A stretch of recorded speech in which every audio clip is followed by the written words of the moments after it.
নমস্কার বন্ধুরা, আমার চ্যানেলে সকলকে স্বাগত জানাচ্ছি। আজকে আমি একটা ভাজা রেসিপি দেখাবো। বড়া ভাজা বলুন বা পকোড়া বলুন কিংবা মুইঠা বলুন, যাই বলুন না কেন, সেই জিনিসটা দেখাবো। এটা গরম গরম ভাতের সাথে কিংবা ডাল দিয়ে ভাত মেখে খাওয়ার সময় ভীষণ সুন্দর খেতে হয়। যদি গরম গরম নিজে হাতে বানিয়ে খেতে পারেন আর কাউকে যদি না জানিয়ে জিনিসটা খাওয়ান, চ্যালেঞ্জ করতে পারবেন যে কেউ ধরতে পারবে না যে এটা কী খাচ্ছে। যে কখনো খায়নি সেও দ্বিতীয়বার খেতে রাজি হয়ে যাবে। তো তাড়াতাড়ি চলুন দেখে নিই কী রেসিপি আমি নিয়ে এসেছি আজকে। প্রথমে আমি এখানে একটা উচ্ছে আর একটা আলু, উচ্ছেটা একটু বেশি হবে আর আলুটা একটু কম হবে কিংবা দুটো সমান সমান হবে, সেদ্ধ করে নিয়েছি। খুব বেশি সেদ্ধ করবেন না, অল্প একটুখানি হালকা সেদ্ধ হবে, একদম গদগদ করবে এরকম সেদ্ধ নয়। সেটাকে উচ্ছে দানা ছাড়িয়ে নিয়ে আমি পেঁয়াজ কুচি আর লঙ্কা কুচি দিয়ে নিয়েছি। তার মধ্যে দিলাম বেসন, জিরে গুঁড়ো, ধনে গুঁড়ো, হলুদ গুঁড়ো, পরিমাণ মতন বা স্বাদ মতন নুন আর কালো জিরে একটু দিলাম, আর 1 চিমটে মতো খাবার সোডা, যেটাকে আমরা বলি বেকিং সোডা। এবার এটাকে জল দেবেন না, একদম জল দেবেন না, জল লাগেও না। এটায় খুব শক্ত করে এটা মেখে নিতে হবে। ভীষণ সহজ রেসিপিটা, কিন্তু এত মজাদার খেতে হয়, এত টেস্টি খেতে হয়, না খেলে বিশ্বাস করা যাবে না যে এত ভালো খেতে হয় উচ্ছে দিয়ে। যারা উচ্ছে খেতে বা তেতো খেতে পছন্দ করেন না তারাও খাবেন। তো আমার এখানে একটুখানি নরম হয়ে গেছিলো মিশ্রণটা, আমি আবারও একটুখানি বেসন দিয়ে একটু টাইট করে নিচ্ছি।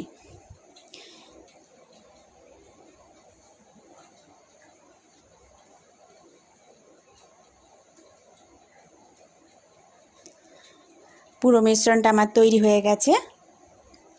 এবার আমি কড়াইতে তেল দিয়ে, সাদা তেল গরম করে নিয়েছি। গরম করে নিয়ে দেখুন এরকম লম্বা লম্বা করে, বা যেরকম বড়া ভাজেন সেই রকম শেপ দিয়েও ভাজতে পারেন। তো আমি এরকম মুঠো করে করে দিয়েছি বলে এটাকে মুইঠাও বলতে পারেন। উচ্ছের মুইঠা বা উচ্ছের পকোড়া এরমভাবে ভেজে নিতে হবে। লো টু মিডিয়াম ফ্লেমে এটা ভাজতে হবে, বেশি হাই ফ্লেমে ভাজলে কিন্তু পুড়ে যাবে।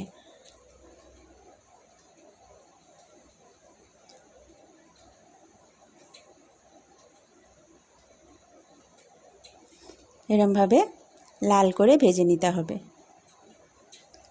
আর একদম ভাজার সাথে সাথে যদি গরম গরম খেতে পারেন তাহলে কিন্তু এর স্বাদ একদম মুখে লেগে থাকার মতো। ঠান্ডা হয়ে গেলে ভালো লাগে না, বলবো না, সেরকম ভালো লাগে না, কিন্তু ভীষণ টেস্টি হয় খেতে। দেখুন আমার এক পিঠ ভাজা হয়ে গিয়ে আর এক পিঠও ভাজা হয়ে গেছে, বেশ লাল মতন হয়ে গেছে। এইভাবে আমি সমস্ত বড়াগুলোকে বা পকোড়াগুলোকে ভেজে নিয়েছি। আপনাদের কাছে অনুরোধ, দয়া করে আপনারা এই জিনিসটা বাড়িতে বানিয়ে খান আর আমাকে কমেন্ট বক্সে জানান যে কেমন হয়েছে। এবার আমি একটা একটা করে সমস্ত পকোড়াগুলো বা মুইঠাগুলো তুলে নিচ্ছি।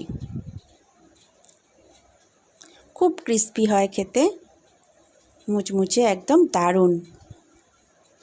তৈরি হয়ে গেল আমার উচ্ছের পকোড়া বা মুইঠা।